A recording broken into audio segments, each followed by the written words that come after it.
Assalamualaikum warahmatullahi wabarakatuh.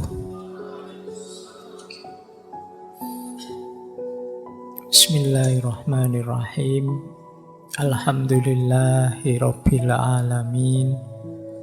Wa bihi nasta'inu ala umurid dunya waddin. Allahumma sholli wa sallim wa barik ala habibina wa syafi'ina sayyidina wa maulana Muhammadin wa ala alihi wa ashabihi wa man tabi'ahum bi ihsanin ila yaumiddin. Amma ba'du. Bismillah, mari kita lanjutkan lagi belajar kita. Ini seperti saya bilang dulu, bulan ini temanya masih tidak terlalu berat-berat. Ini bulan pemanasan setelah kita libur. Malam hari ini temanya kebencian. Tapi kebencian bukan kebencian secara umum ya, ketika kita membenci yang di luar diri. Kalau tentang kebencian pada sesuatu di luar diri kita, itu dulu kan pernah kita bahas. Kalau teman-teman merujuk beberapa tahun yang lalu, kita sudah pernah membahas filsafat kebencian. Saya masih ingat tema kebencian itu kelihatannya gandeng dengan tema pemaafan, forgiveness. Nah, malam hari ini kebencian yang khas, masih ada hubungannya dengan jiwa dan kepribadian kita. Jadi istilahnya kalau dalam dunia psikologis self-hatred atau self-hate, benci pada diri sendiri. Ini yang seperti ini kelihatannya belakangan banyak, apalagi anak-anak muda, banyak yang stres, banyak yang depresi, banyak yang galau, kecewa dengan dirinya sendiri, benci dengan dirinya sendiri. Banyak yang sudut pandangnya tentang dirinya sendiri selalu negatif. Nah, malam hari ini kita obrak-abrik itu ya. Seperti apa sih mentalitas yang benci diri ini? Baik, bismillah. Kita mulai saja biar tidak panjang-panjang pengantarnya. Ini melanjutkan kemarin. Ada quotes menarik. Self-hatred is worse than loneliness. Kebencian pada diri sendiri itu lebih buruk daripada kesepian. Kalau masih kesepian saja mending, tapi kalau sudah benci dengan diri sendiri, wong diri sendiri kita itu kan kendaraan kita, wadah kita. Kok kita benci? Itu katanya John Irving, itu lebih buruk daripada sekedar orang yang kesepian. Kemarin kan kita definisikan kesepian itu sebagai sesuatu yang negatif. Itu pun masih mending daripada orang yang tidak suka dengan dirinya sendiri. Wong benci dengan orang lain yang di luar diri saja efeknya besar untuk hidup kita, apalagi benci dengan diri kita sendiri. Ya sebabnya nanti banyak. Tapi yang jelas ini yang harus kita waspadai, ini membuat hidup tidak bahagia, membuat orang tidak bersyukur, membuat pokoknya kita kecewa dengan hidup kita. Baik, yo biasanya orang seperti ini, orang yang membenci dirinya itu yo sulit tersenyum, sumpek hidupnya. Antara ideal yang dia impikan dengan kenyataan dirinya itu berjarak. Mungkin kalian ingin jadi ini, jadi itu, tapi kok kenyataannya masih gini-gini saja. Itu kalian gelisah. Mungkin pernah saya ceritakan ya, beberapa kali ada teman yang rajin ikut ngaji itu gelisah karena ilmunya sekarang banyak, ngerti macam-macam yang ideal-ideal, tapi dirinya tidak berubah. Pak, saya itu ikut ngaji sudah puluhan bahkan mungkin ratusan sesi. Saya generasi awal ngaji, Pak. Tapi kok saya gini-gini aja ya, Pak. Nggak ngefek ya, Pak. Ya kalau pas wayahe ngaji sih rasanya pengen tobat-tobat, pengen usil. Tapi kok ya begitu keluar dari masjid ya balik asalin. Nah. Gimana sih, Pak, saya itu, Pak? Saya benci dengan diri saya, self-hatred. Benci dengan diri, merasa tidak berkembang. Ya biasanya kayak gitu kan, terus tak jawab untuk membesarkan hatinya saja bahwa enggak, sampean itu sudah berkembang lebih baik dibandingkan dulu. Dulu males ngaji, sekarang rajin ngaji. Itu kan sudah naik kelas sedikit. Dulu ngaji enggak paham-paham. Buktinya apa? Dulu enggak paham, dulu enggak gelisah. Orang tidak paham itu kan tidak bisa gelisah, wong tidak paham. Kegelisahannya ya hanya ketidakpahaman itu. Kebencianmu pada dirimu kan begitu kamu paham terus sadar, oh ternyata standarku masih di level bawah ya, ternyata ilmuku tidak ada yang hidup selama ini. Itu kamu lumayan sebenarnya sudah naik kelas itu. Jadi bahwa masih belum bisa dihidupkan semuanya ya wajar. Wong segalanya butuh proses. Pelan-pelan. Nah, ini yang sering digelisahkan teman-teman muda, antara ideal yang ada di kepalanya dengan kenyataan yang dihadapinya tidak sama. Kalau itu tentang dirinya, terus dia jadi benci dengan dirinya. Aku itu loh, wong cuma tidak punya duit aja kok jadi segelisah ini. Padahal katanya kemarin zuhud, katanya kemarin uzlah. Wah, kayak apa tuh aku itu? Nah, itu kita idealmu berjarak dengan kenyataan dirimu. Kayak wong kemarin sudah janji tidak banyak-banyak lagi buka medsos, tapi kok yo gatel pengen buka medsos. Begitu kamu buka terus nyesel sendiri, terus kamu marahi sendiri dirimu. Ini self-hatred. Baik, nanti kita lihat ya. Dunia self-hatred, kebencian pada diri ini mungkin kelihatannya sepele. Tapi kalau tambah lama, tambah kronis, apalagi terus jadi akut, bisa membahayakan dirimu. Tambah benci itu ya tambah merusak hidupmu. Yang jelas orang yang benci dirinya merasa dirinya rendah, low self-esteem, kebanggaan dirinya anjlok sudah. Dia jadi tidak pede. Mau apa-apa, wah nanti kalau keliru wong saya itu, kalau begini-begini tidak bisa. Mau ini, mau itu terhalang. Itu namanya low self-esteem, kebanggaan dirinya rendah. Yang kedua, self-deprecation. Self-deprecation itu mengecil-ngecilkan dirinya. Sebenarnya bisa sih ngaji dikit-dikit, tapi halah kemampuan ngaji saya itu rendah, Pak. Sebenarnya sudah bisa sih ngomong di depan umum sedikit-sedikit, kamu merasa halah tidak ada apa-apanya, Pak. Jadi kamu punya kemampuan mungkin, punya keahlian, mungkin punya keistimewaan 1-2, tapi kamu anggap dirimu itu tidak ada apa-apanya. Jadi kamu merasa pokoknya kecil saja, kamu merasa tidak pantas saja, kamu merasa tidak layak saja, itu self-deprecation. Jadi kamu degradasi sendiri dirimu, kamu rendahkan sendiri dirimu. Orang yang seperti ini nanti bisa self-sabotage, mensabotase dirinya sendiri. Harusnya bisa jadi juara sih, kamu kecil-kecilkan sendiri dirimu, akhirnya nggak jadi juara kamu. Harusnya kamu sudah pinter jadi ahli pidato, tapi ya karena kamu jarang tampil, akhirnya ya sampai hari ini tidak berkembang. Yang mensabotase dirimu siapa? Dirimu sendiri. Nanti kita bahas agak panjang ini self-sabotage ini. Bagaimana kita mensabotase diri kita sendiri. Hati-hati kalau sampai level self-harm. menyakiti diri. Biasanya kalau sudah menyakiti diri ini ya levelnya sudah agak depresi. Jadi,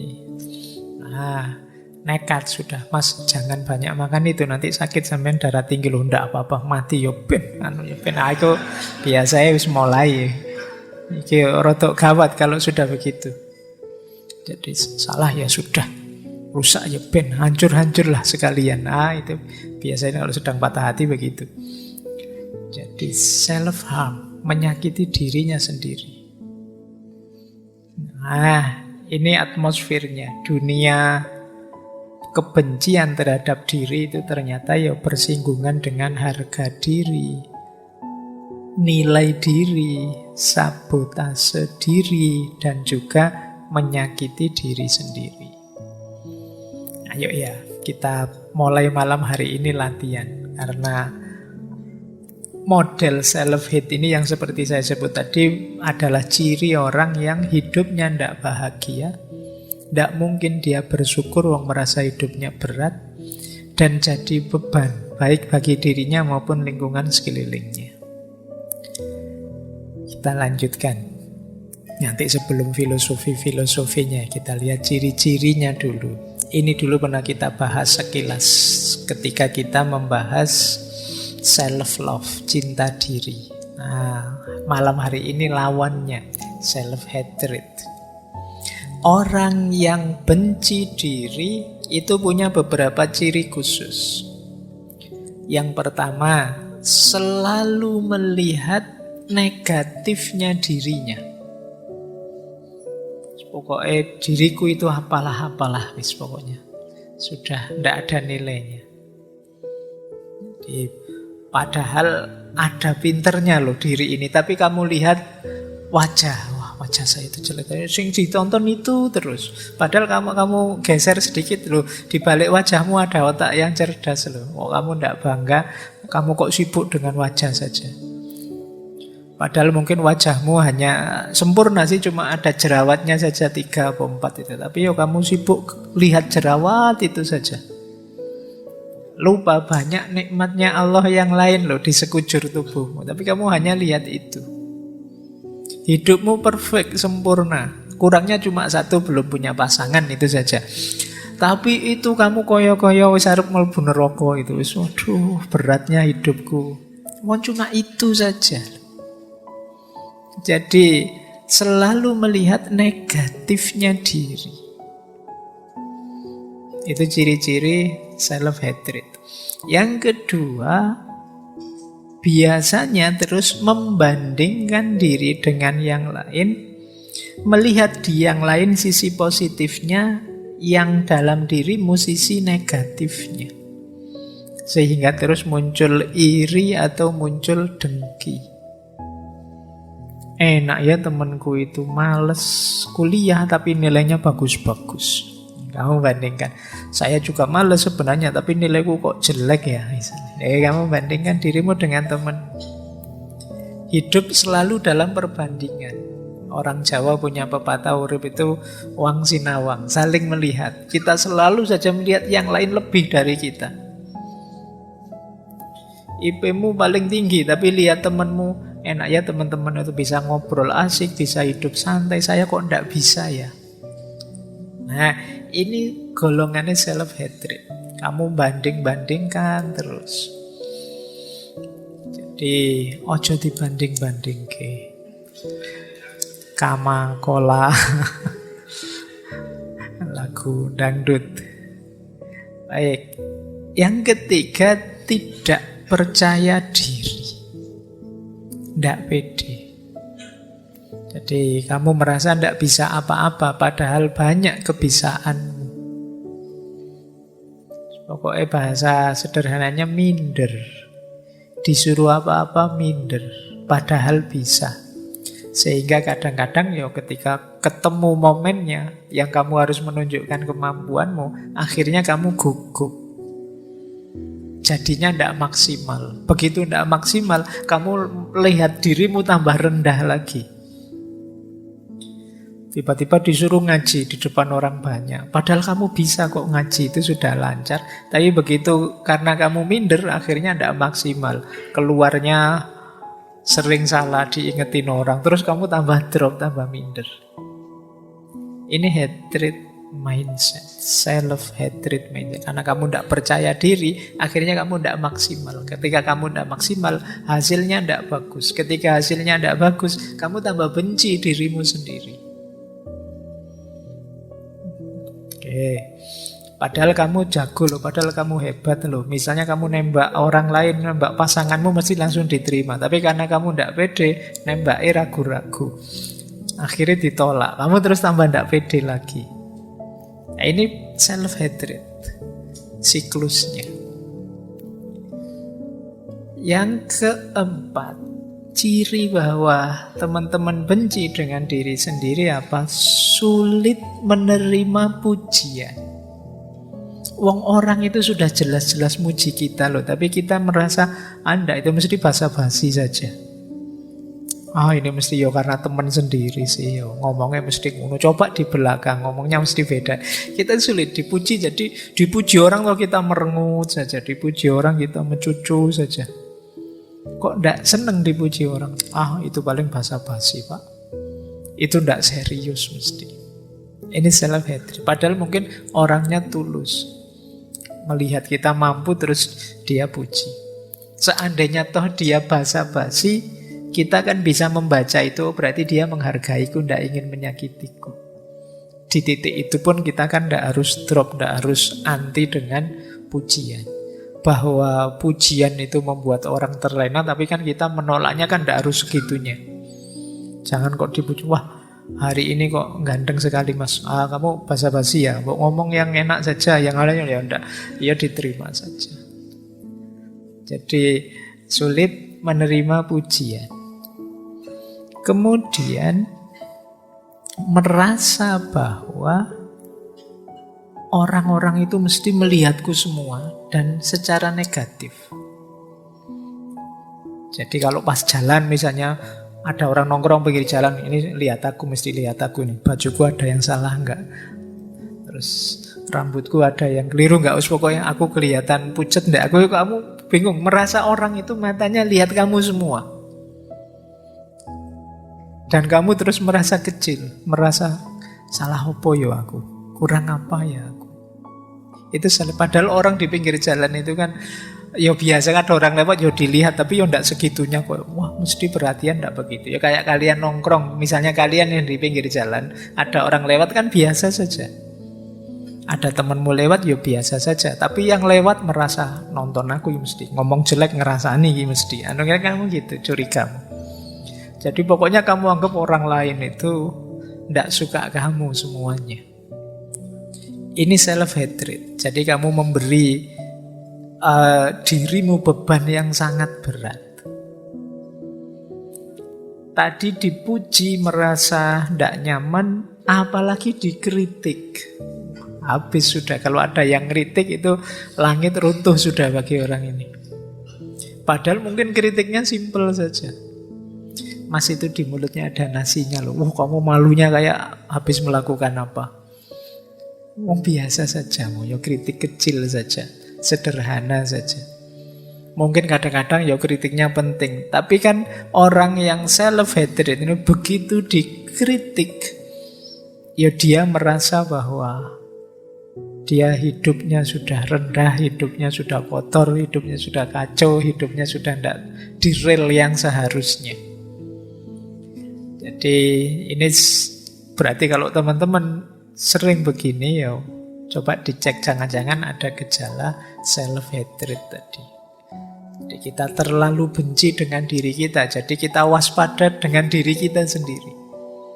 Begitu ada orang kritik kita merasa wah ini aku jelek ini. Padahal mungkin kritiknya itu hanya bagian tertentu dari diri kita. Mungkin baju kita, mungkin ngeritik potongan rambut kita, atau ngeritik wajah kita yang pucat karena jarang tidur, tapi kita merasa diserang semua aspek diri kita. Nah, tentang kritik ini ya memang butuh ketahanan mental sendiri. Tidak sembarangan orang senang dikritik. Tapi orang yang hatinya luas dan terbuka biasanya lebih mudah menerima kritik secara positif. Tapi orang-orang yang self-hatred ini, yang benci dirinya itu biasanya panik kalau dikritik. Kalau teman-teman kok misalnya posting apa di medsos, terus dikritik orang, kok teman-teman langsung panik, itu jangan-jangan ada gejala ini. Padahal ya biasa saja orang, apalagi di medsos. Kadang di medsos itu yang ngeritiknya iseng saja. Ini kok isinya muji-muji semuanya, tak tambahi kritikan yang misuh-misuh lah sekali-sekali. Padahal itu iseng saja dan kamu nanggapinnya serius. Kamu tidak bisa tidur gara-gara satu komen itu, padahal 100 komen positif. Hanya satu komen yang negatif, kamu terus tidak bisa tidur. Wah, ini harus diperbaiki lagi, ini harus diubah. Akhirnya kamu ubah. Dan terbalik akhirnya, yang muji satu, yang 100 tidak suka. Gara-gara kamu mudah panik.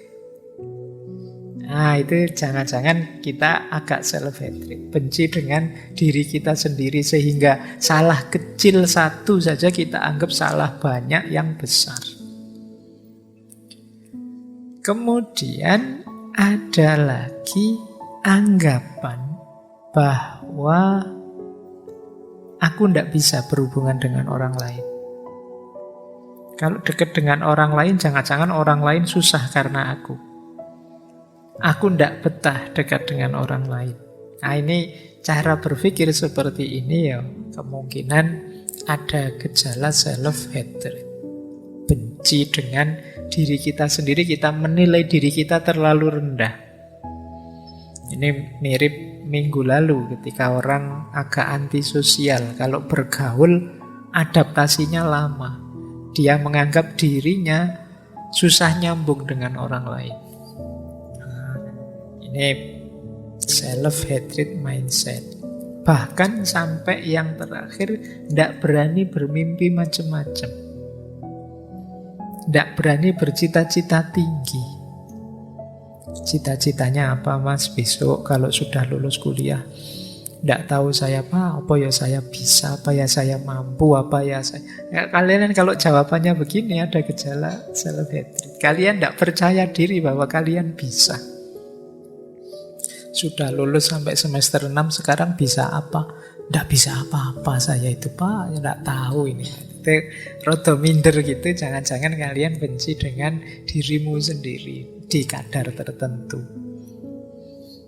Padahal ya kamu bisa. Ya sedikit-sedikit saya bisa lah Pak filsafat, meskipun tidak terlalu dalam, tapi ya ngerti lah saya. Nah itu masih mending. Tapi kan banyak orang, saya tidak tahu, mungkin ada efek dari gaya orang timur yang lebih suka tawaduk. Jadi gayamu kayak tawaduk padahal sebenarnya minder. Jadi tidak percaya diri. Nah, ini coba kalian renungi ya. Ini ciri-cirinya saja biar lebih paham pengantar untuk self-hatred mindset. Coba perhatikan lebih luas. Ini kalimat, kata-kata yang sering kalian sampaikan untuk dirimu sendiri. Kalau kalian benci aku dengan diriku, itu kemungkinan self-hatred. Aku itu loh sudah niat poso Senin Kemis, kok ya setiap kali hari Senin pura-pura lupa sarapan itu loh. Benci aku dengan diriku. Sudah niat sholat tahajud mau tak istiqomai, sudah niat mau rajin sedekah, sudah niat baikku banyak kok tidak ada yang jalan. Benci aku dengan diriku. Nah, sudah niat mau banyak baca, belakangan ini banyak belajar kok tidak jadi. Buka HP niatnya mau ngaji kok ya jadi tiktokan misalnya. Wah, benci aku dengan diriku. Nah, ya kalau banyak-banyak itu ya bisa bikin self-hatred mindset tadi. Jadi, lama-lama kalian tidak sadar yang paling kalian benci di dunia ini ternyata dirimu sendiri. Saking seringnya kamu membenci dirimu yang tidak cocok dengan ideal yang kalian tetapkan. Atau yang nomor 2 itu. Ini sering Katakan orang yang baru putus cinta. Aku tidak membencimu karena engkau tidak cinta padaku, tapi aku membenci diriku yang masih saja mencintaimu. Ya, itu kan. Ini kalimatnya orang yang baru diputus kan banyak yang seperti ini. Ya, engkau tidak mencintaiku hakmu, tapi kok aku tidak bisa ya. Ini kan gaya stoik kan gini. Aku tidak bisa benci kamu yang tidak cinta lagi padaku karena itu di luar kontrolku. Tapi kok aku tidak bisa ngontrol hatiku biar menghilangkan cintaku padamu. Benci aku pada diriku ini. Kalimat ini menunjukkan self-hatred tadi. Jadi pokoknya aku itu jelek karena tidak bisa menghilangkan cinta padamu. Atau lebih netral, kalau tadi kan untuk cinta misalnya, aku benci orang yang mengingkari janji. Misalnya ada temanmu utang atau temanmu pinjam apa, tidak kembali-kembali atau mengingkari janji. Namun aku lebih benci diriku yang mudah sekali dibohongi. Ini kan sering kita bikin ini.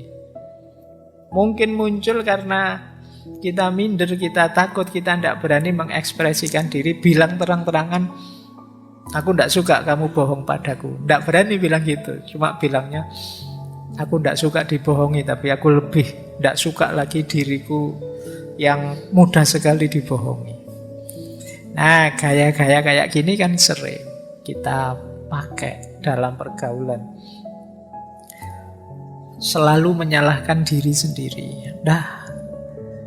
Bukan salah siapa-siapa, ini salahku semua. Selalu yang disalahkan dirinya, padahal jelas-jelas temennya yang salah.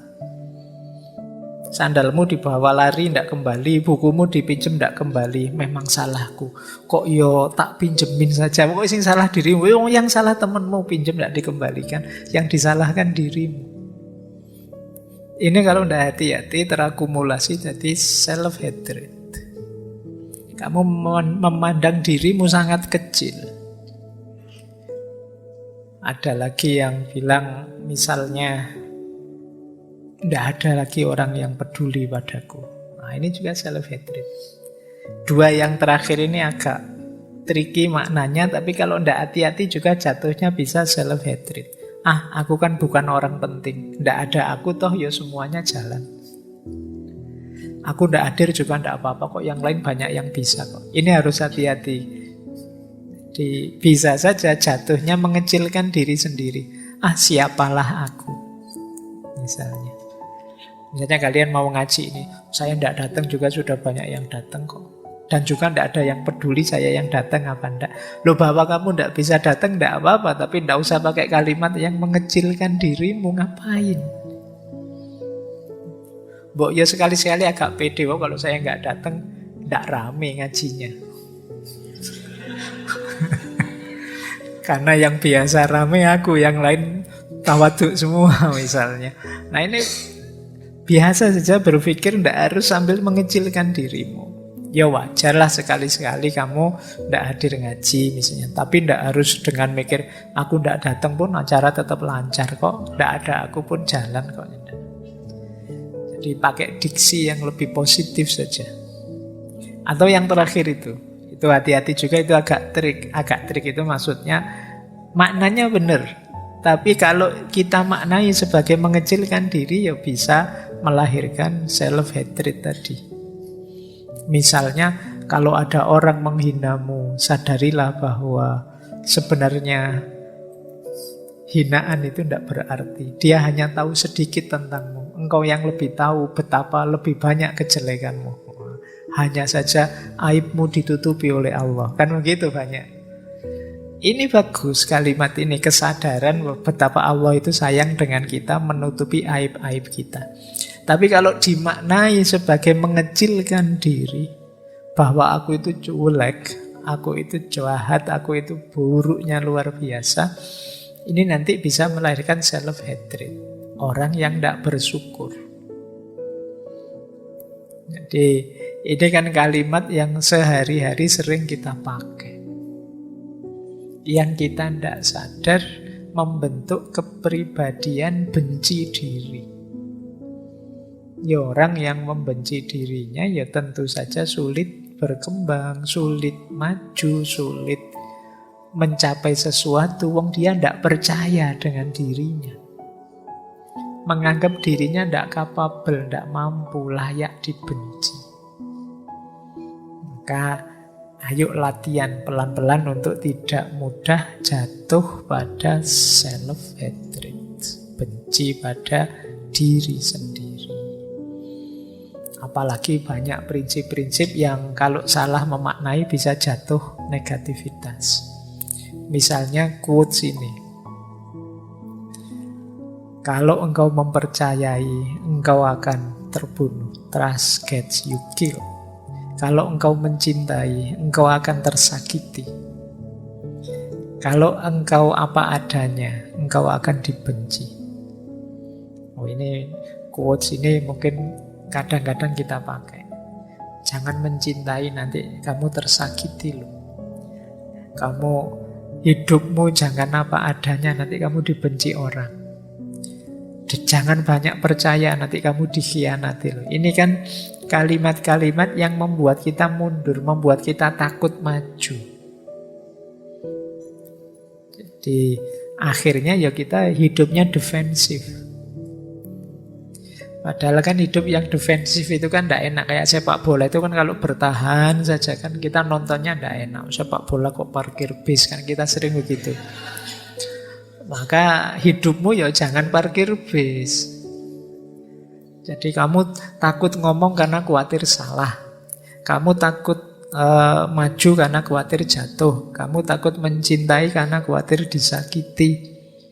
Kamu takut mengekspresikan diri karena khawatir dibenci. Akhirnya kamu tidak ngapa-ngapain. Jadi, ya tidak apa-apa sih kamu mengekspresikan diri. Kalau salah kan nanti ada yang ngingetin. Yang buruk itu kalau sudah diingetin bahwa kamu salah, tidak mau memperbaiki. Ini baru buruk. Tapi jangan tidak ngapa-ngapain. Kalau kamu tidak ngapa-ngapain, tidak ada perbaikan dalam hidup kita. Bagaimana orang bisa ngontrol apakah ungkapan diri kita itu baik atau buruk kalau kita tidak mengungkapkan diri. Jadi maka pertama-tama ayo menata hidup kita, ayo kita cintai diri kita. Tidak mungkin seperti di self-love dulu, tidak mungkin kita bisa mencintai yang di luar diri kita kalau kita tidak bisa mencintai diri kita. Itu teori dasarnya itu. Oke, kita mulai. Saya awali dari perspektif yang agak unik ya, agak berbeda. Tadi agak negatif, tapi ini ada pandangan yang unik. Ada tokoh namanya Laura House. Dia mengklaim dirinya sebagai self-hate coach. Jadi dia nuntun orang, ayo benci dirimu. Tapi cara berpikir dia menarik.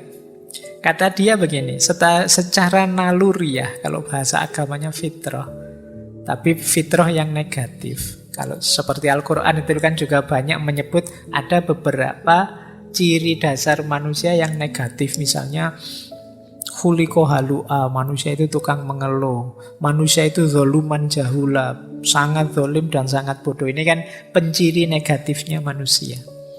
Nah, kata tokoh ini, benci diri itu juga salah satu penciri negatif. Manusia itu secara alamiah dalam dirinya pasti punya keraguan, punya ketakutan, dan punya kebencian-kebencian. Dan jangan dikira ini simpel. Inilah nanti yang melahirkan banyak sekali bisnis-bisnis, banyak sekali proyek-proyek, banyak sekali kegiatan-kegiatan yang mungkin biayanya miliaran, triliunan. Mungkin ada lokakarya, workshop, sekolah, guru, psikiater, psikolog. Ini kan beredar untuk ngurusi keraguan kita, ketakutan kita, kebencian kita. Kata Laura House, tapi sudah dilatih sedemikian rupa. Kayak kalian malam hari ini belajar tentang self-hate, benci diri. Kok tetap saja Pak, nanti kalau setelah kembali dari sini ya tetap minder, ya tetap apa-apanya ya tetap. Karena memang faktanya begitu. Suara itu tidak bisa kita bantah karena memang ya benarnya memang begitu. Benarnya memang begitu. Itu diri kita itu memang banyak keraguan, banyak kebingungan, banyak ketakutan. Maka kata orang ini, daripada menyangkal, sudahlah, kamu terima saja bahwa aku ini memang punya gejala membenci diri. Punya kecenderungan ke sana. Dan kata dia, gampang kok kalau kita ingin membenci diri kita itu. Misalnya kata dia, coba kalau lagi nganggur, kamu daftarilah orang yang lebih baik dari dirimu. Mestinya bukumu tidak muat itu sudah. Dalam berbagai aspek. Orang yang lebih cakep dari diriku, ini mesti banyak. Kali ini paling banyak mungkin. Orang yang lebih pinter dari diriku, ini mesti banyak. Loh, kalian bikin daftar itu kan langsung, iya, alah apa sih aku ini dibandingkan mereka. Jadi ini cara beliau berpikir ini agak membalik paradigma, dalam arti sampean sedang disarkas ini, disindir. Kalau sedang ingin membenci dirimu, ya gampang. Tiap hari kamu ingat-ingat saja orang-orang yang lebih baik, lebih hebat darimu, otomatis kamu minder, wes. Begitu kamu tiba-tiba, misalnya saya tidak hadir, terus sama teman-teman takmir, sampean aja yang paling rajin ngaji, yuk diganti Pak Faiz di sini. Itu kalau sampean begitu duduk di sini membayangkan, wah Pak Faiz kayak gitu ya, wah saya ndak mampu Pak, saya ndak itu. Karena sampean ngukurnya membandingkan tadi. Coba ndak usah dibandingkan, begitu ada di sini sampaikan saja sesuai yang sampean tahu, mungkin ndak akan gugup, ndak akan kacau. Tapi karena begitu membandingkan dengan saya, mungkin sejak salam itu sampean ngatur intonasinya Pak Faiz kayak gimana biasanya, kayak sejak bismillah sampai nanti salam kalian noto itu semua, biasanya malah kacau. Dan terus kalian minder gara-gara itu. Atau yang kedua, gunakan logika, selalu ada yang lebih baik. Kalian punya prestasi apa? Ini bukan apa-apa kok Pak, yang lebih baik banyak. Ini terus begitu. Ya wis, kamu tidak akan jadi orang yang berkembang, kamu minder terus. Tidak syukur dalam hidupmu meskipun dapat banyak prestasi. Karena cara berpikirmu, cara berpikir yang mengecilkan diri. Ya memang yang disebut faktanya begitu, itu ya faktanya memang banyak prestasi yang lebih baik dari itu. Alah wong cuma juara puisi tingkat kecamatan saja, yang tingkat kabupaten ada loh. Ya begitu kamu mikir gitu kan minder. Wong itu lomba lari tingkat RT saja, kemarin tingkat desa ada juga lombanya. Berarti tingkat RT tidak ada harganya. Kalau berpikirnya seperti ini ya, self-hate-mu, kebencian dirimu akan semakin besar. Prestasi apapun. Jadi, misalnya kalian sudah lulus kuliah, yang lulus kuliah dari saya banyak, lebih cepat. IP-nya tinggi, yang IP-nya lebih dari saya ada. Loh ini sudah tertinggi Pak, 4. Alah yang sama dengan kamu juga ada kok sebelumnya. Tapi pokoknya Rais, tidak ada itunya. Juara 1 tingkat internasional, alah itu kan cuma simbol saja. Aslinya apa ya begitu. Nah pokoknya mikirnya gini terus, ya kamu tidak bisa bersyukur. Jadi rasanya kamu kecil terus. Jadi ya memang manusia ada pola dalam dirinya yang kalau dihidupkan seperti ini. Apalagi kalau kita fokus pada yang tidak kita miliki. Sudah juara 1 level internasional, misalnya juara 1 nulis apa gitu. Tapi kan saya tidak bisa Pak juara 1 masak. Ya memang kamu bukan ahlimu, tapi karena kamu mikir ke sana, rasanya kemampuanmu tadi jadi kecil. Sudah enak-enak kamu ranking 1 dalam studimu, kamu malah mikir, tapi saya itu secara sosial tidak terlalu bagus kok Pak. Ya kamu mikirnya geser ke sana. Jadinya kamu tidak bersyukur. Jadi kalau mau mencari alasan betapa dirimu itu layak dibenci banyak, gampang. Jadi kalau ingin membenci dirimu alasannya banyak. Sederhananya kata Laura House itu, wong aslinya memang kamu itu begitu. Yaitu sederhananya, aslinya kamu memang jelek, aslinya kamu memang rendah, aslinya kamu memang kurang prestasi, kan gitu maunya dia. Kalau kita mikirnya hanya ke situ, memang tidak ada manusia yang sempurna. Sejago apapun orang, selalu ada titik di mana dia lemah, tidak mampu, tidak bisa sendiri, dan seterusnya. Seperti minggu lalu waktu kita membahas kesendirian dan kebersamaan. Bahwa banyak orang yang, saya sendirian lebih hebat kok Pak, saya bisa kok sendirian, tidak butuh yang lain. Tidak, saya tidak kesepian, saya asik saja. Dan kamu nganggap bahwa itu tidak ada andilnya orang lain. Padahal kamu bisa sendiri itu karena orang lain bersedia menjauh darimu sebentar. Coba yang lain tidak mau kamu sendiri. Kamu lagi ingin sendiri, temanmu datang. Kamu lagi ingin sendiri, ibumu nelpon. Kamu lagi ingin asik sendiri, tidak bisa. Jasanya mereka juga. Nah, ini yang bagian ini namanya bagian sarkasnya. Jadi kamu disindir bahwa kalau kamu mentalitas membenci dirimu, sebenarnya gampang. Ada situasi jiwamu yang mendorong ke sana, tinggal kamu berpikir negatif, melihat sisi negatif saja, selesai. Karena memang hidup kita ini tidak hidup yang perfect. Selalu ada titik di mana kita lemah, di mana kita kurang, di mana kita tidak mampu. Selalu ada batas. Kalau itu manusia, karena dia bukan makhluk yang tak terbatas. Baik, jadi dari sini bisa kita sebut manusia punya juga potensi untuk bisa membenci dirinya. Itulah kenapa potensi ini bisa wujud, bisa aktual kalau kita menghidupkannya, dan itu gampang. Jadi jalan kebencian itu gampang. Makanya kan lebih enak membenci, cepat ketemu alasannya. Baik untuk diri sendiri maupun untuk orang lain dari sisi ini ya. Tapi kan ini tidak ideal. Kita punya nilai-nilai yang pastinya nanti tabrakan kalau kita jadi orang yang self-hatred. Baik, kita lanjutkan. Nah, ini pemicunya. Kenapa sih orang itu bisa membenci dirinya? Biasanya yang pertama karena overgeneralization. Overgeneralization itu ya peristiwa 1-2 atau bagian dari hidupmu 1-2 kamu anggap mewakili keseluruhan. Itu namanya overgeneralization. Wong cuma jerawat 3 saja loh, kayak tadi contohnya. Kan bukan berarti seluruh hidupmu terus hancur lebur. Wong cuma jerawat saja kok. Alah wong ya cuma kuliah saja kok. Itu kan satu bagian dari hidupmu. Seandainya apesnya memang gagal, kan bukan berarti hidupmu juga gagal. Masih banyak sisi hidupmu yang lain.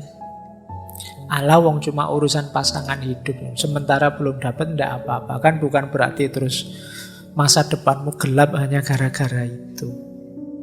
Nikmati saja. Tapi kita sering melakukan overgeneralisasi sehingga kita benci diri kita sendiri. Alah wong terlambat bangun subuh cuma sekali saja loh, ndak apa-apalah. Bukan berarti terus kamu merasa jadi orang yang buruk sekali hanya gara-gara itu. Nanti kalau besok bangunnya kesiangan lagi, alah cuma 2 kali. Kalau kesiangan lagi, alah cuma 3 kali, ngono suwe-suwe sampai 30 kali itu. Ya memang kamu sulit bangun kalau begitu. Jadi jangan overgeneralisasi. Baik untuk diri kita maupun untuk, ya memang hidup ini kita perlu generalisasi, tapi jangan over. Overgeneralisasi itu dari bagian yang sangat kecil kita simpulkan keseluruhan yang sangat besar. Itu namanya over. Sumber kebencian sering karena over generalization ini. Yang kedua, read the self. Ini penyakitnya orang pinter. Tambah pinter, tambah banyak teori, kadang-kadang kita tambah mudah membenci diri.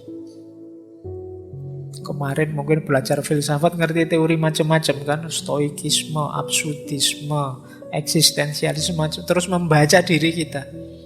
Wah ternyata saya itu tidak eksis ya Pak. Wah sekarang gelisah kamu menganggap dirimu tidak eksis. Wah ternyata hidup saya itu absurd ya Pak. Hidupmu kamu baca pakai teori absurdisme. Kamu baca pakai, wah saya kok tidak tenang seperti orang-orang stoik itu ya Pak. Karena habis baca buku stoik terus kamu membaca hidupmu versi stoikisme.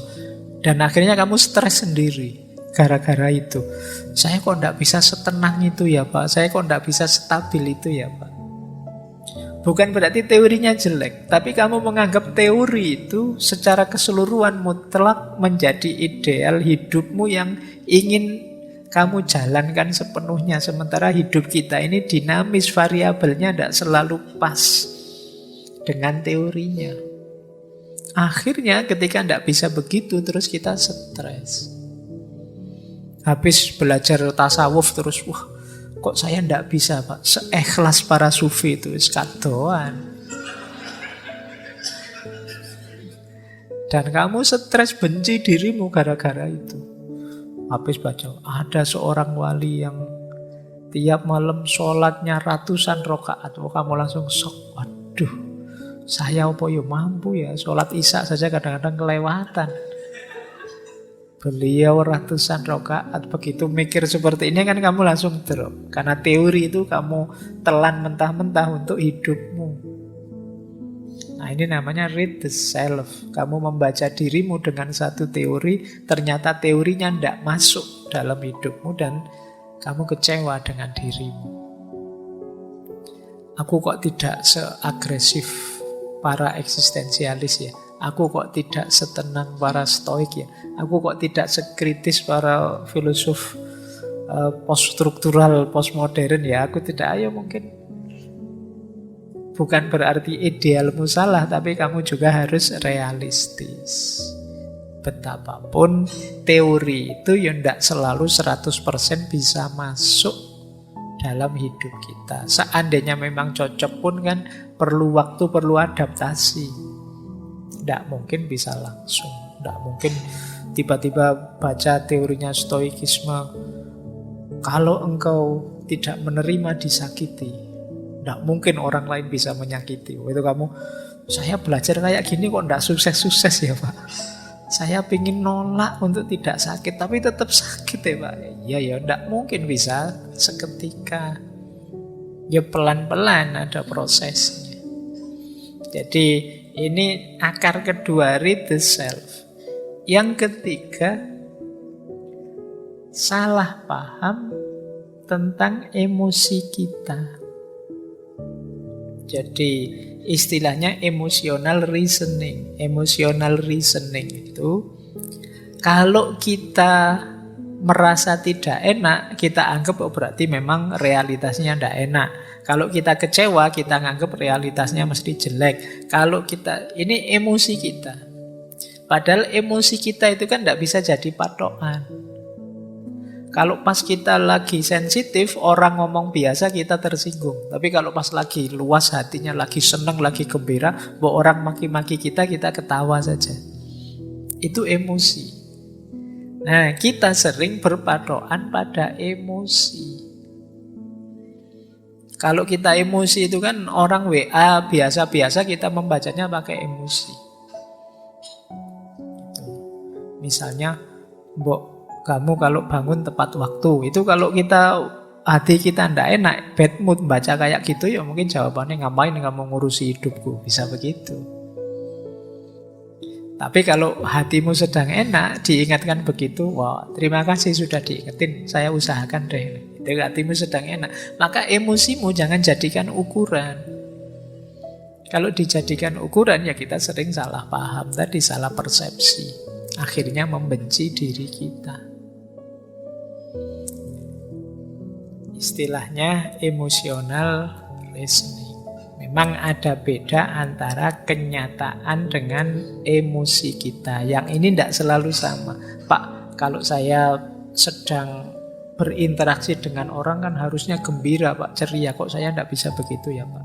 Ya tidak apa-apa, latihan. Jangan dianggap tanggapan emosimu itu sesuatu yang memang fakta, realitas tidak bisa diubah. Emosi bisa kita ubah, bisa kita arahkan, kita sesuaikan.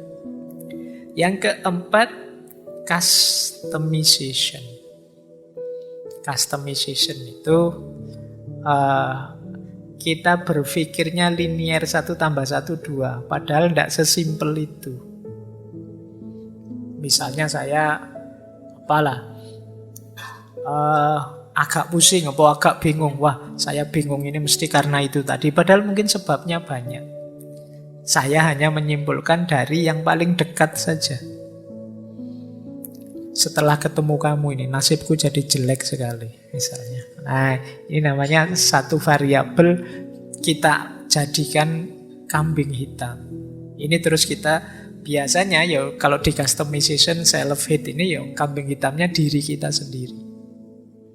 Ini mungkin gara-gara aku tadi bangunnya kesiangan ini sampai malam dapat sial terus misalnya. Dasar diri ini. Nah, itu karena customization. Yang kelima adalah maximization atau minimization. Membesar-besarkan sesuatu atau mengecil-ngecilkan sesuatu. Ini namanya maximization atau minimization. Sebenarnya sepele sih, hanya karena misalnya opolah kamu beli bakso sambelnya ketinggalan, jadi kan kecil. Tapi kok dibesar-besarkan, kamu marah-marahi temanmu yang kamu titipi. Beli bakso kok bisa ketinggalan, kok iya ndak itu. Ini. Saya mencontohkan gini karena kemarin saya beli ayam, ayamnya ketinggalan.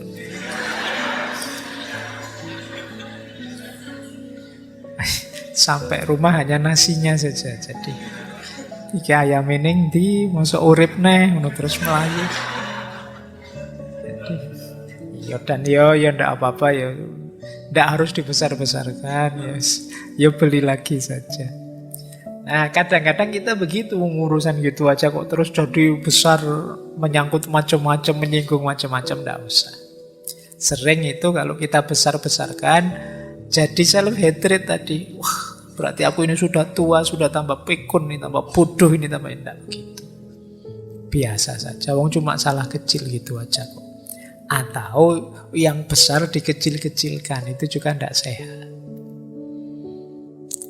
Terus ada catastrophic thinking, mikirnya kacau sudah, karena pengaruh macam-macam.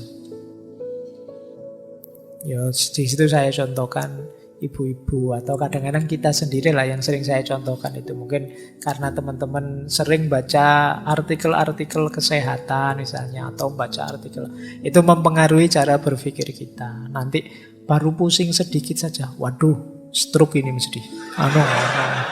Jadi karena itu catastrophic thinking. Jadi kamu mikirin tidak reasonable, kamu rujukanmu keliru. Tapi karena sering baca itu. Mungkin yang sudah menikah karena sering nonton sinetron, begitu suaminya HP-nya disembunyikan di password, wah ada rahasia itu mesti, ini harus serba curiga, serba itu. Pikirannya jadi kacau. Nah ini kalau ini objeknya diri kita sendiri. Wah jangan-jangan saya ini termasuk munafik Pak, karena cirinya munafik itu begitu, betapa saya ini. Terus kamu nyerang dirimu sendiri. Jadi self-hate. Misalnya kamu beli terus yang jual ngasih kembaliannya kok terlalu banyak. Kamu tahu itu terlalu banyak, mau dikembalikan lagi kok gimana, ndak itu gimana. Akhirnya malah kamu bawa pulang. Terus di rumah kamu stres sendiri. Wah dosa besar saya ini. Tapi ya gimana lagi. Terus ya kamu kesimpulannya jadi aneh-aneh itu tadi. Catastrophic thinking. Jatuhnya terus kamu benci dengan dirimu. Nah, coba akar-akar ini ya nanti kita dalami. Semoga kita tidak terjebak di cara berpikir ini yang kadang-kadang jatuhnya membuat kita benci diri kita sendiri. Oke, kita lanjutkan. Kalau ini saya tidak panjang ya. Namanya piramida kebencian. Dulu ketika kita membahas filsafat kebencian sudah saya bahas. Cuma kali ini objeknya diri kita. Jadi kebencian itu biasanya ranking. Diawali yang paling bawah itu. Prejudice attitude. Terus act of prejudice. Terus discrimination. Terus violence. Terus genocide. Yang paling bawah, yang paling awal biasanya prasangka-prasangka, curigaan. Gampang nuduh. Kali ini yang kita tuduh diri kita sendiri. Wah, sudah rusak saya ini, Pak.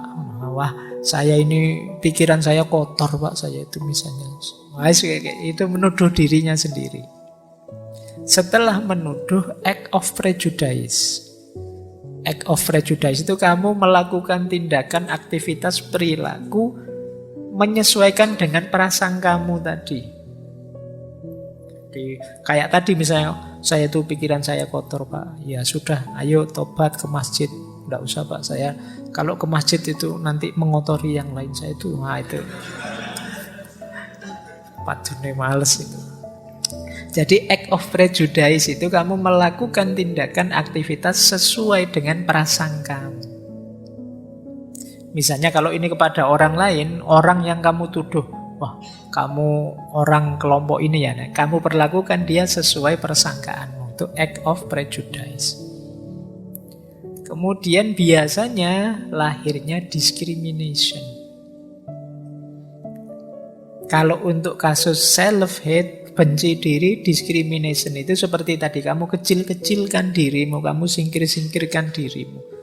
Kamu anggap dirimu itu jelek, buruk, layak dibasmi. Dihabiskan saja. Ya, karena selanjutnya apa? Violence, kekerasan. Kamu siksa dirimu entah dengan cara apa. Tidak pantas, Pak, saya itu. Itu biasanya kalimat-kalimat seperti ini. Itu kekerasan yang kamu lakukan dirimu sendiri. Saya duduk di bawah saja, Pak, saya itu siapa sih? Kamu mendiskriminasi, menyakiti dirimu sendiri. Dan puncaknya memang genocide. Genocide itu ya membasmi. Pada akhirnya saya itu memang sebaiknya tidak ada saja. Violence itu level self-harm, menyakiti diri ya bisa sampai, kalau yang depresi sampai parah itu bisa ingin untuk melenyapkan dirinya sendiri. Nah ini hati-hati, makanya teman-teman pahami piramida ini. Kalau bisa dibasmi sejak prasangka yang paling awal. Pandangan-pandangan jelek, pandangan-pandangan burukmu pada dirimu sendiri, ayo dibersihkan. Bahwa kita ini banyak kurangnya, banyak ketidaksempurnaannya, ya nanti kita perbaiki pelan-pelan. Tapi jangan karena itu kita merasa sangat rendah, kita merasa sangat kotor, sangat tidak berharga, dan lain sebagainya. Ini konsep dari piramida kebencian. Oke, saya lanjutkan. Ini membahas yang tadi. Buahnya self-hatred itu apa? Kebencian pada diri kita itu apa? Self-sabotage. Kita akhirnya mensabotase diri kita sendiri. Mensabotase itu kan menghancurkan, merusak secara diam-diam, terselubung. Itu kan disabotase. Kita tidak sadar tiba-tiba ditikam dari belakang, itu kan istilahnya sabotase. Kita tidak sadar tiba-tiba dijatuhkan, dijegal dari belakang, namanya kita disabotase. Kali ini yang mensabotase kita siapa? Diri kita sendiri. Yang jegal kita siapa? Diri kita sendiri. Yang membuat tidak maju kita siapa? Diri kita sendiri. Ini namanya self-sabotage. Kita merusak diri kita sendiri, kita melukai diri kita secara psikologis. Dan biasanya memang kita tidak sadar. Kalau kitalah yang jadi penghalang kemajuan kita. Kita tidak sadar kalau kita sendirilah yang membuat kita tidak bergerak, tidak progres dalam hidup ini. Ini namanya kita mensabotase diri kita sendiri. Penjahatnya ternyata kita sendiri. Nah, ini yang penting kita pahami. Cirinya apa self-sabotage itu? Coba kita cek ya. Ini saya ambil dari salah satu sumber. Ini kenapa disebut sabotase? Karena kita tidak sadar. Yang pertama, lupa. Awalnya memang sengaja melupakan, lama-lama lupa beneran. Kok minggu lalu tidak masuk, Mas? Lupa, Pak, saya kalau ada kuliah. Awalnya memang males kuliah sih. Kalau ditanya alasannya lupa. Lama-lama ya lupa beneran. Jadi pura-pura lupa dan akhirnya lupa beneran. Itu diri kita di self-sabotage. Karena orang itu biasanya apalagi kalau berulang-ulang, itu dari semula tidak sengaja lama-lama jadi terbiasa. Loh, harusnya kan seperti yang kamu bilang. Minggu ini kamu mau lebih banyak ibadah, lebih banyak sholat malam. Saya pengen sholat malam tapi kok ya lupa ya. Puasa Senin Kemis sudah saya niati, lupa saya makan. Ya, memang gak terlalu mantep niati. Nah, lupa itu bagian dari ciri self-sabotage. Awalnya mungkin kita memang tidak ada passionnya, kemauannya tidak terlalu kuat, ragu-ragu maju atau mundur, akhirnya mekanisme diri kita nabrak kita, sudahlah lupakan saja. Kayak tadi, awalnya sih memang males-malesan kuliah, akhirnya ya lupa kalau ada jadwal. Padahal kalau memang serius mau kuliah, lupa itu tidak mungkin sekarang mekanisme untuk mengingatkan banyak. Mungkin kamu nulis, kamu tempel di kamar kosmu atau kamu bikin alarm di HP-mu. Banyak sekali mekanisme untuk mengingatkanmu. Tapi karena memang kamu tidak terlalu niat, semua itu tidak kamu lakukan, akhirnya kamu lupa. Jadi kalau dalam banyak hal yang penting teman-teman kok lupa, coba dicek lagi. Jangan-jangan kita memang tidak terlalu minat ke sana. Kalau itu hal yang baik, berarti kita sudah disabotase oleh diri kita. Karena kitanya sendiri memang tidak serius. Yang kedua, mirip dengan lupa, terlambat. Ya kalau tadi, kenapa tidak kuliah, lupa Pak. Kalau ini, kok tidak ngumpul tugas kemarin. Terlambat saya Pak nyusunnya, itu terlambat. Ada apa-apa terlambat. Atau menunda-nunda. Jadi tugas ini ditunda, tugas itu ditunda. Mau bikin tulisan nanti dulu baca-baca dulu. Begitu buka HP baca-baca, nanti dulu buka Instagram, buka TikTok dulu. Begitu buka TikTok tidak bisa selesai sudah. Kan buka TikTok itu kan tidak pernah sekali kan, terus scroll lagi itu bisa jam-jaman kamu di situ. Akhirnya terlambat, akhirnya banyak hal tertunda-tunda, itu self-sabotage. Tugasmu terus tidak jalan. Jadi coba perhatikan yang selalu sering merasa lupa, merasa terlambat, banyak hal dia tunda-tunda, kemungkinan dia sedang disabotase oleh dirinya sendiri. 3 hal ini kan sering membuat kita tidak sukses, tidak berhasil mewujudkan cita-cita dan keinginan kita. Yang keempat, mulainya oke, tapi terus tidak selesai-selesai. Nah, ini di antara ciri self-sabotage. Begitu diajak jalan, ayo oke. Bikin tulisan, ayo oke. Begitu nulis dapat 2 kalimat, lanjutannya besok saja ya. Terus besok, nanti dulu nyari bahan dulu, oke. Akhirnya tidak selesai-selesai. Seminar tahun 2021 munculnya 2023. Kok kamu lama hilangnya? Nyari inspirasi Pak. Golek inspirasi 2 tahun. Ya, siap memulai tapi tidak selesai-selesai. Kan yang membuat tidak selesai itu diri kita dengan segala argumentasinya. Ini namanya kita di self-sabotage. Kita disabotase oleh diri kita sendiri. Atau muncul di pikiran kita bahwa saya tidak mampu ini menyelesaikan. Tidak sanggup saya. Belum dicoba sudah tidak sanggup duluan. Ini juga ciri self-sabotage. Jadi mensabotase diri, akhirnya kita tidak jalan. Atau berhenti tanpa alasan rasional. Kok tidak jalan? Tidak tahu Pak ya, saya nunggu mood dulu. Saya itu orangnya tergantung mood Pak. Itu kan biasanya ya alasan males saja. Tapi kamu pakai argumen tergantung mood. Nunggu moodnya Pak. Kalau saya tidak mood itu tidak jalan Pak. Kalau saya sudah mood Pak, sehari bisa dapat 1 bab. Lah kamu kapan pernah sehari 1 bab? Belum pernah Pak. Wong tidak muncul-muncul moodnya. Kan tadi saya bilang nunggu mood Pak. Dan moodnya tidak muncul-muncul. Ya bolak-balik mood aja neng ya ora. Ini namanya self-sabotage. Kamu disabotase oleh dirimu sendiri.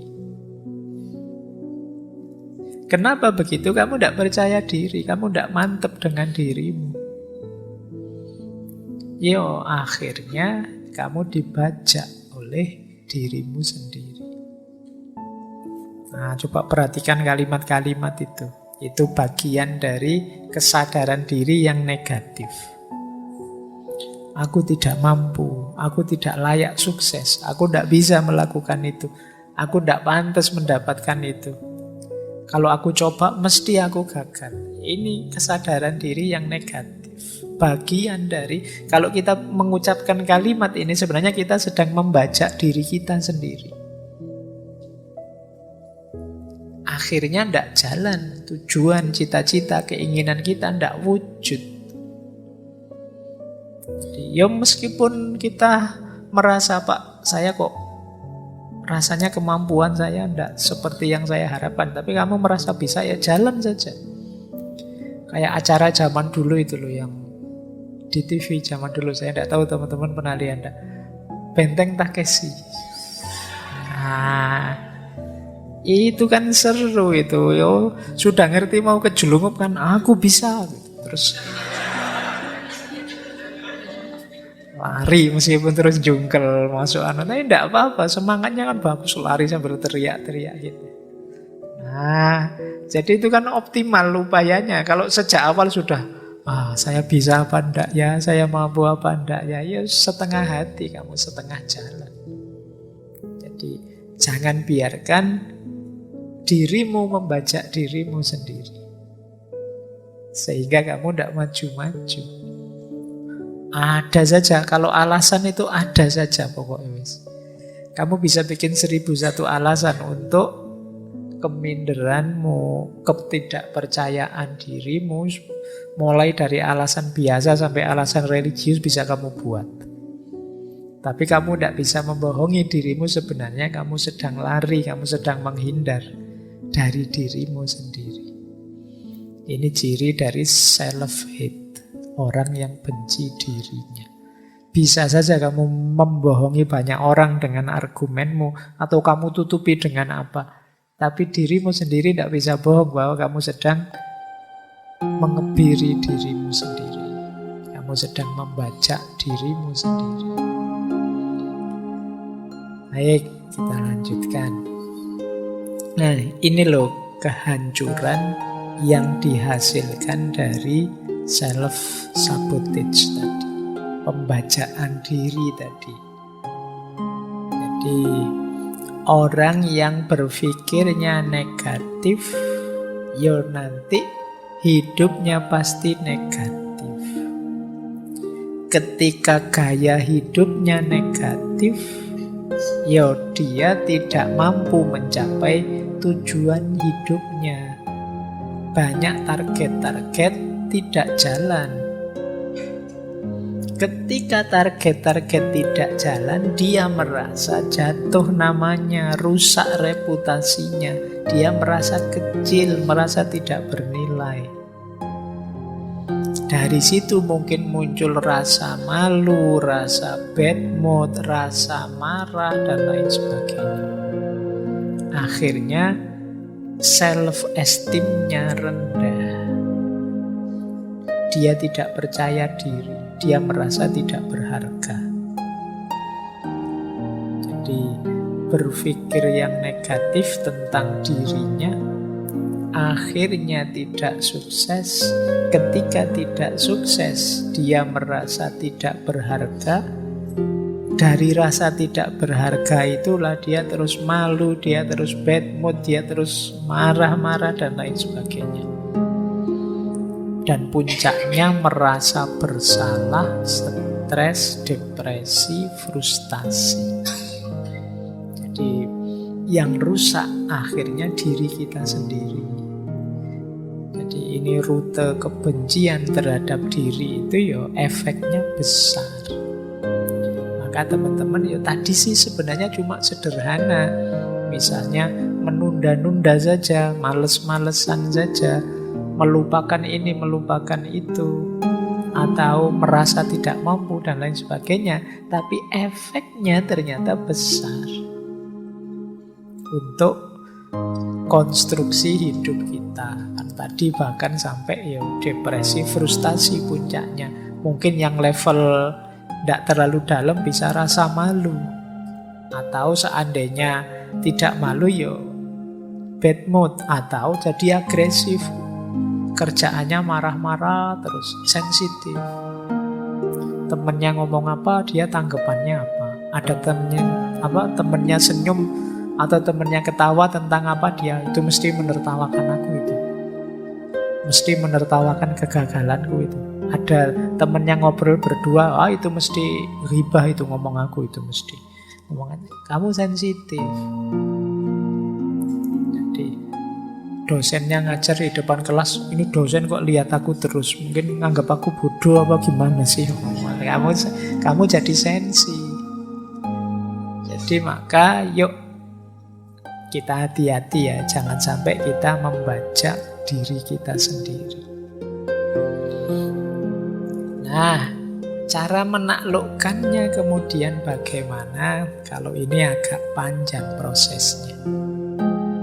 Jadi ayo pelan-pelan ya kita taklukkan pembajaan tadi. Ini proses penyelamatan diri ini.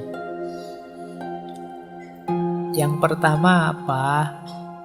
Kenali perilaku-perilaku kita yang sering muncul saat self-sabotage tadi. Saat terjadi pembajaan diri karena kebencian kita pada diri kita. Seperti tadi loh, kita kenali, oh saya itu biasanya males-malesan Pak. Atau saya itu biasanya tidak menyelesaikan pekerjaan. Saya biasa menunda-nunda Pak, saya biasa. Ayo kita kenali ya, kalau kita biasanya bagaimana.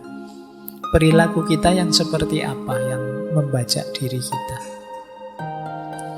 Kalau sudah ketemu, ayo dikenali emosi yang seperti apa sih yang membawa kita pada perilaku tadi. Oh saya males-malesan itu biasanya kalau jenuh Pak. Saya males-malesan itu biasanya kalau lapar Pak. Saya males-malesan, ayo dikenali ya. Jadi emosi yang mana yang membawa pada perilaku yang negatif tadi. Kalau sudah kenal emosinya, saya kalau sedang marah Pak, kalau sedang bosan Pak, kalau sedang bad mood dan lain sebagainya. Kalau sudah ketemu, sekarang ayo kita cari pikiran apa atau prinsip hidup apa yang bisa melahirkan emosi tadi. Karena perilaku ini muncul dari emosi, emosi ini kan muncul dari keyakinan-keyakinan atau pikiran kita. Oh karena prinsip saya Pak, itu maju tidak maju itu kan sebenarnya sesuai takdirnya Allah saja. Jadi makanya saya males-malesan misalnya. Saya punya prinsip begini Pak itu. Nah itu, ini berarti akarnya ada di sini, ada di cara berpikir kita. Saya selalu menunda-nunda Pak, karena dalam pikiran saya kalau memang terjadi pasti akan terjadi, kalau enggak ya enggak Pak. Nah, itu cara mikir seperti ini ternyata yang membuat kita menunda-nunda. Oh saya itu orangnya Pak, lupa Pak. Nah, sering lebih suka melupakan sesuatu karena sering menggampangkan, meremehkan. Kenapa kok bisa begitu? Oh, ternyata akarnya adalah karena bagi saya, Pak, yang penting dan nomor satu adalah akhirat saja, Pak. Kalau dunia itu tidak penting misalnya. Oh, cara berpikir ini yang jadi akarnya. Jadi coba kalian cari akarnya. Jadi ini ya, makanya tadi saya bilang ini perlu agak panjang mikirnya. Harus punya kepandaian tertentu membaca diri. Jadi perilaku saya tadi muncul dari emosi yang seperti apa? Emosi tadi lahir dari cara berpikir yang bagaimana. Kalau sudah ketahuan semua, saatnya mengubah cara berpikir sehingga emosinya terkendali dan perilakunya sesuai yang diinginkan. Nah, ini baru kita ubah yang menjadi yang positif. Dan yang terakhir, ayo dikembangkan perilaku-perilaku lain yang juga mendukung. Oh, saya ini sekarang butuh hidup yang lebih rajin, lebih teratur misalnya. Untuk bisa hidup yang rajin ini perlu cara berpikir istiqomah misalnya. Untuk bisa menghidupkan cara hidup dan cara berpikir istiqomah ini saya harus ini, harus itu. Ini yang self-supporting. Jadi yang mendukung kebiasaan. Kalau saya ingin rajin, saya harus bangun pagi ini, Pak. Tiap pagi bangun pagi sekarang. Nah, itu berarti kebiasaan yang mendukung. Nah, sekarang saya harus membiasakan senyum, Pak. Karena problem saya ada pada tidak punya teman misalnya. Senyum, kemana-mana senyum misalnya. Nah, ini self-supporting. Jadi kebiasaan yang mendukung, kembangkan juga. Nah, ini kalau diceramahkan tadi 5 menit, tapi kalau dipraktekkan bisa panjang. Karena penyakit pembacaan diri ini biasanya sudah akut ada dalam diri kita. Males, kemudian mudah lupa, menunda-nunda, itu kan ya gaya hidup kita selama ini. Baik, saya lanjutkan. Nah, ini juga salah satu tips untuk melawan kebencian diri.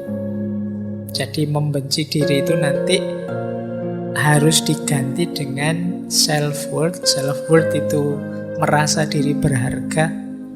Yang kedua self-esteem, punya kebanggaan diri, dan self-confident, punya kepercayaan diri. Ini tindakan konkret yang bisa kita lakukan. Yang pertama, mandiri. Ayo mandiri, memutuskan sendiri, membuat pilihan sendiri.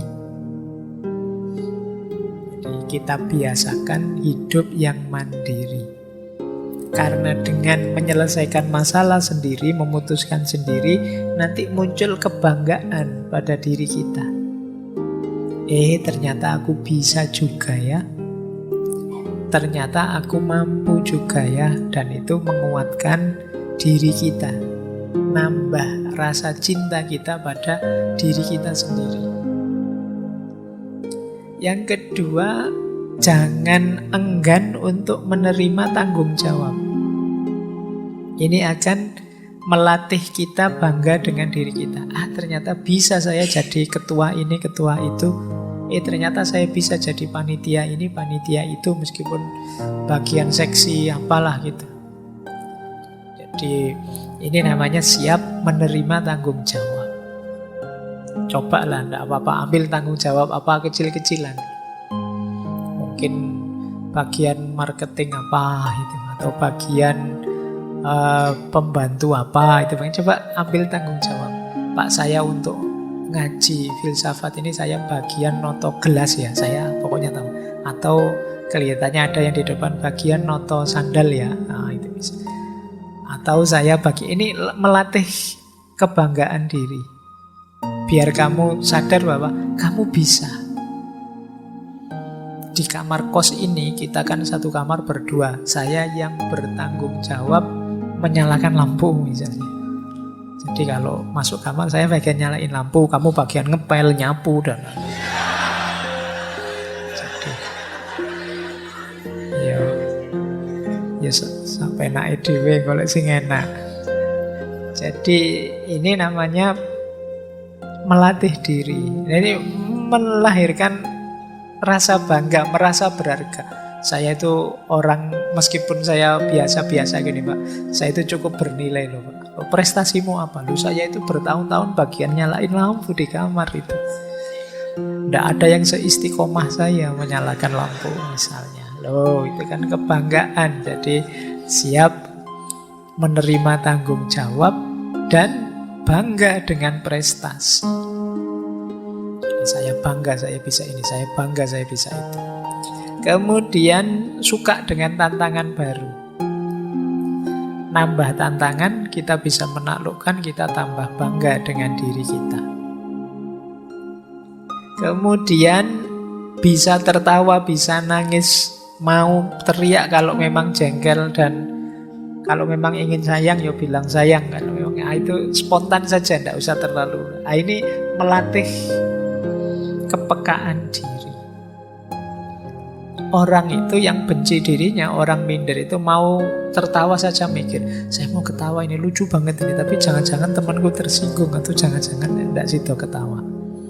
Mau nangis juga begitu, wah nanti tidak dianggap jantan saya nangis, tidak jadi nangis. Tidak. Ekspresikan saja, kalau terharu ya nangis. Nonton sepak bola sambil nangis-nangis, atau kalau tidak apa-apa, mungkin jagomu kalah, atau pas apalah gitu, tidak apa-apa. Tunjukkan ekspresi dirimu. Kalau kegulan ya sedih, kalau menang ya senang, biasa saja, dinikmati saja. Tidak usah terlalu banyak mikir, spontan saja. Nah itu membahagiakan. Jadi jiwamu longgar. Mau teriak-teriak saja, meskipun jangan tengah malam. Sepi-sepi, kamu nanti dicari tetanggamu. Ini ketawa-ketawa saja. Ya meskipun jangan lama-lama, jangan sendirian, jangan tengah malam, jangan nanti kamu diangkut ke RSJ sama tetanggamu. Jadi hidup yang nyaman, yang enak, kamu bisa menikmati. Dan yang terakhir, frustasi, stres itu biasa dalam hidup ini. Banyak tujuan yang tidak tercapai, tapi kita siap kok menghadapinya. Ini membuat kita bahagia. Jadi, akhirnya kita merasa, oh ya meskipun aku ini orang biasa, tapi aku punya nilai, aku punya harga diri. Aku percaya diri untuk menghadapi hidupku. Baik, saya lanjutkan biar utuh. Nah, sekarang kita lihat ada beberapa makna filosofi dari kebencian diri ini yang penting kita renungi. Kita awali dari filosofi akarnya kebencian diri. Ada satu quote yang bunyinya begini: jika mencari kesempurnaan adalah cara untuk membuktikan nilai kita, pada akhirnya pencarian itu hanya akan membuktikan ketidaksempurnaan kita. Mungkin dengan kata lain, kalau kita membuktikan diri dengan cara mengejar kesempurnaan, maka ketemunya pasti ketidaksempurnaan, dan ini biasanya membuat kita kecewa, yang bisa berkembang menjadi kebencian terhadap diri kita. Makanya ada yang bilang akarnya self-hatred itu antara lain cara berpikir yang perfeksionis. Kamu ingin perfect terus, sementara hidup ini tidak perfect, termasuk diri kita juga tidak perfect. Akhirnya kita banyak kecewa, banyak mengeluh tentang diri kita. kita tidak sadar, tidak ada manusia yang sempurna. Jadi ini akar yang paling awal. Biasanya kita kecewa dengan diri kita. Kenapa bisa kecewa? Cara berpikirnya perfeksionis. Sementara manusia yang perfect sama sekali itu tidak ada. Kalau kita perfeksionis, ya hidup kita akhirnya dari stres ke stres. Biasanya fokus kita hanya pada hal yang tidak beres di antara semua yang beres. 99% beres, tapi 1% tidak beres, ya satu ini yang jadi perhatian kita. Akar yang pertama itu. Akar yang kedua, kenapa orang bisa membenci dirinya sendiri? Ini saya ambil quote juga, yang bunyinya begini. Pesan-pesan yang diterima anak-anak kita dari gurunya, pelatihnya, dan meskipun dengan niat terbaik dari kita, dapat mendorong mereka ke arah kesombongan atau keputusasaan, ke arah pembenaran diri atau kebencian diri. Nah, ini yang kedua, ini akarnya bisa dari lingkungan. Mungkin teori-teori, konsep-konsep, nasihat-nasihat yang masuk ke kepala kita dari lingkungan sekeliling kita, yang membuat kita terus benci dengan diri kita. Ya misalnya tadi kita jadi, wah saya itu ternyata bukan anak soleh ya, wah ternyata saya itu bukan anak yang pinter ini, pinter itu ya, tidak seperti teman-teman ya. Itu sejak kecil terus muncul kebencian pada dirinya. Sampai di level dia putus asa dengan dirinya. Akhirnya terus banyak anak-anak yang nakal. Banyak anak-anak yang untuk menarik perhatian yang lain, dia melakukan hal-hal yang tidak kita inginkan. Karena sejak awal dia dibuat putus asa dengan dirinya oleh lingkungannya. Jadi mungkin dicap ini, dicap itu, dimarahi begini, dimarahi begitu ya. Akhirnya dia, ternyata aku ini tidak berharga, ternyata aku ini tidak penting, ternyata aku ini tidak bernilai. Sudahlah, wong aku tidak penting, tidak bernilai saja, rusak juga tidak apa-apa. Nah, yang kedua dari lingkungan, akarnya. Saya tidak tahu teman-teman yang muda-muda yang malam hari ini hadir, semoga tidak ada yang hasil cetakan lingkungan yang semacam itu. Kalau ada, ayo latihan kita bersihkan sendiri. Setiap manusia berharga. Setiap manusia bernilai, termasuk diri kalian. Tidak ada orang yang tidak bernilai. Semuanya disayangi oleh Allah. Semuanya layak dan berhak untuk dicintai. Seperti apapun situasi dan kondisimu. Akar kedua. Akar ketiga. All hatred of others is a reflection of self-hatred. Kebencian kita pada yang lain itu adalah pantulan dari kebencian kita pada diri sendiri. Sebaliknya juga begitu, semua cinta kita pada yang lain itu pantulan dari cinta kita pada diri kita sendiri. Jadi akarnya apa? Timbal balik dari kebencian kita pada yang lain. Kalau kita benci orang lain, sebenarnya sebelumnya kita sudah benci diri kita sendiri. Ini ciri yang ketiga, ini akarnya memang jiwa kita, jiwa yang membenci. Mungkin karena kecewa dengan diri kita. Ada banyak hal yang tidak sesuai dengan keinginan kita.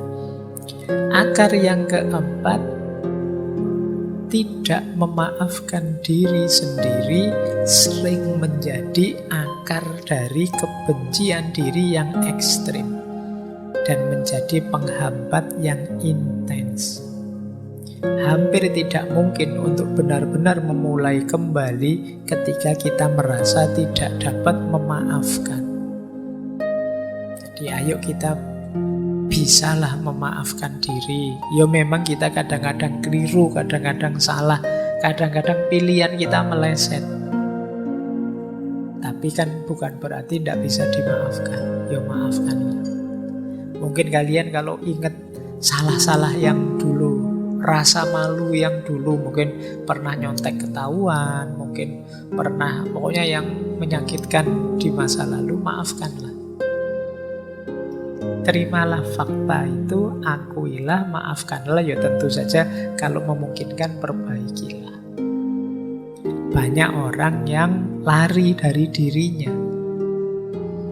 karena momen-momen yang menyakitkan tadi. Termasuk sangat benci dirinya karena momen-momen tertentu. Nah, maafkanlah.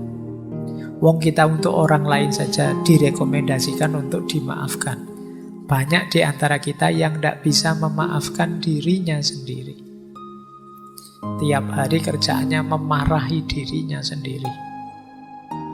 Dasar aku ini males, dasar aku ini bodoh, bodoh banget aku itu. Kemudian, aku ini, sering kita memarahi diri kita sendiri, tidak memaafkan. Allah aja Maha Pengampun. Untuk sesama kita diminta memaafkan, tapi kita kejam sekali pada diri kita sendiri. Nah, akarnya ternyata kita tidak mau memaafkan diri. Terus, setelah akar kita ketemu rasanya. Rasa yang pertama adalah rasa negatif. Ada quotes yang pertama itu, kalau hati dibalut kebencian, kupu-kupu yang cantik tampak seperti gagak yang manis. Serigala yang seperti ulat pun tampak menjadi naga. Jadi kupu-kupu tampak seperti burung gagak, ular tampak seperti naga. Itu kalau mata kita adalah mata kebencian. Melihat segala sesuatu jeleknya saja. Hari ini kan banyak tradisi kebencian yang hidup di sekitar kita. Lihat apa-apa jeleknya saja. Kalau sudah mengidolakan seseorang, seolah-olah orang ini kayak malaikat raiso salah. Kalau sudah membenci orang, seolah-olah orang ini iblis yang tidak mungkin benar. Nah, ini cara berpikir kita hari ini. Dan kalau kita berpikir seperti ini, apalagi terhadap diri kita, iblisnya tadi berubah jadi diri kita. Ndak ono bener iblis. Apalah saya itu, Pak? Ndak ada gunanya saya itu, Pak. Untuk apa sih, Pak, saya hidup ini itu? Rasanya seperti ini. Kalau kita benci pada diri kita. Maka ada quote yang kedua, kesalahan banyak orang hari ini adalah merasa malu tentang diri mereka, terus bohong dan berusaha menjadi orang lain. Tidak ngaku dirinya. Karena dia tidak menerima dirinya, dia tidak mengakui dirinya. Siapa aku yang seperti ini? Tidak, ini bukan saya kok, Pak. Saya tidak begini kok, Pak. Aslinya tidak tahu sekarang kok begini. Saya dulu itu rajin loh, Pak. Kan sering mahasiswa itu kalau absenmu kok banyak semester ini. Aslinya saya itu rajin loh, Pak. Berarti sekarang kamu tidak asli lagi ya. Kamu sudah KW berapa sekarang? Orang sering tidak menerima dirinya sendiri, malu dengan dirinya. Akhirnya dia melarikan diri dari dirinya dengan cara apa? Berusaha menjadi orang lain. Saya itu malu, Pak. Saya itu wajah saya agak keras gini, tapi saya sukanya kok musik-musik yang misalnya tradisional, musik itu loh, Pak. Terus dia merasa malu karena circle-nya musiknya beda. Akhirnya dia mengubah dirinya, ikut selera musiknya temannya. Gayanya kayak menikmati, tapi ya tersiksa dia. Kenapa? Dia berusaha jadi orang lain. Biasanya nonton film kartun kok, wah ini sudah mahasiswa, tidak boleh katanya nonton kartun itu kan anak-anak. Kamu berusaha untuk tidak jadi anak-anak lagi, dan kamu nonton film apa lah gitu yang dan kamu tersiksa gara-gara itu. Yang terbayang di kepalamu kan tetap suka kartun. Mungkin ini kok disuruh nonton film superhero kayak gini, saya itu bayangan saya film itu ya Doraemon apa itu misalnya. Bukan engkau yang dulu, karena ya itu tadi kamu tidak mengakui dirimu. Nah, itu kata dia, itu yang dirasakan oleh orang yang membenci dirinya, malu terus berusaha mengubah diri. Sehingga kata Seri Huber itu yang terakhir, kalau ada orang memperlakukanmu sebagaimana engkau memperlakukan dirimu. Jadi ada orang memperlakukan kita seperti kita memperlakukan diri kita. Kita memperlakukan diri kita itu kan kejam sekali. Kita paksa ikut prinsip kita. Kita suruh ini, kita suruh itu, kita marahi, kita bikin susah. Kan tiap hari begitu kita pada diri kita. Kalau ada orang melakukan hal yang sama pada diri kita, sejak awal mesti kita menjauh dari mereka. Jadi ini yang bagian rasa. Itulah yang kita rasakan kalau kita benci diri kita. Baik, lanjut. Nah, ada 2 quotes untuk gimana terus jalan keluarnya. Yang pertama ada kebencian yang sumbernya dari luar. Kita benci diri kita karena pandangan orang lain, komentar orang lain, tuduhan orang lain, dan lain sebagainya. Maka yang pertama quote tadi bilang, caramu memikirkan diri sendiri menentukan duniamu. Engkau tidak terluka oleh cara berpikir orang lain tentangmu. Apa yang dipikirkan orang-orang itu adalah cermin bagaimana engkau memperlakukan dirimu sendiri. Jadi hidup kita itu ditentukan pikiran kita, bukan pikiran orang lain. Orang lain berpikir apapun tentang diri kita tidak ngefek. Yang ngefek itu pikiran kita tentang diri kita. Dan yang dilakukan orang lain itu cermin kita memperlakukan diri kita. Kalau kita tiap hari memperlakukan diri kita seperti orang, dalam tanda petik orang bodoh, misalnya, ya teman kita akan memperlakukan kita seperti itu. Kalau kita tiap hari pakai baju sobek-sobek kan, terus orang kalau mau ngasih kita baju kan, oh dia sukanya baju sobek-sobek, kita dibeliin baju sobek-sobek. Kita tadi teriak, dasar aku itu bodoh, aku itu memang tidak pinter, aku itu. Teman kita kan juga begitu, dasar kamu bodoh. Dia melanjutkan kita saja. Apa yang kita lakukan pada diri kita, ya itu yang mereka lakukan pada diri kita, ya mereka niru kita. Kalau gaya kita gaya tiap hari kita menyusahkan diri kita, misalnya tiap hari kita ke kampus jalan kaki, lari dan lain sebagainya, ya teman kita memperlakukan kita sebagai seorang pelari, seorang pejalan kaki. Kalau kita jadi orang yang lucu, banyak ketawa, ya teman kita memperlakukan kita sebagai orang yang lucu.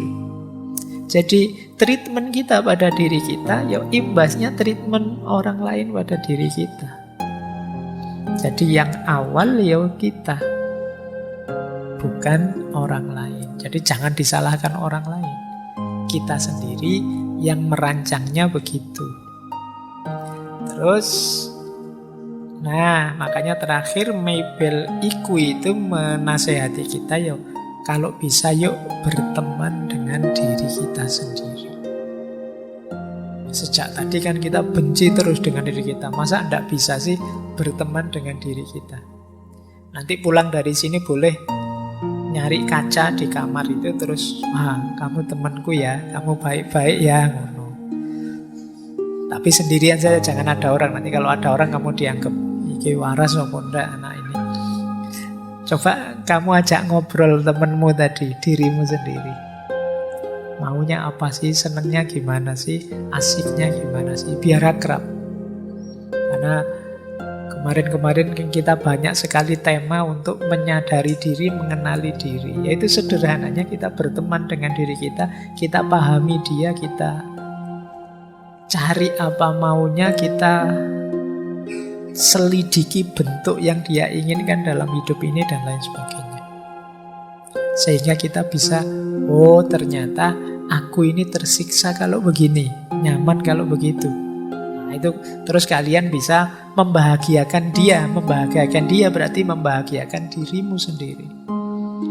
Aku tersiksa kalau ngajinya panjang gini Pak. Oh ya berarti sesuk setengah saja ngajinya. Terus kalau sudah capek mundur sambil tiduran juga boleh. Atau wah saya kalau dipotong-potong tidak tuntas Pak, enaknya yang ini. Coba kamu pahami dirimu, enaknya bagaimana?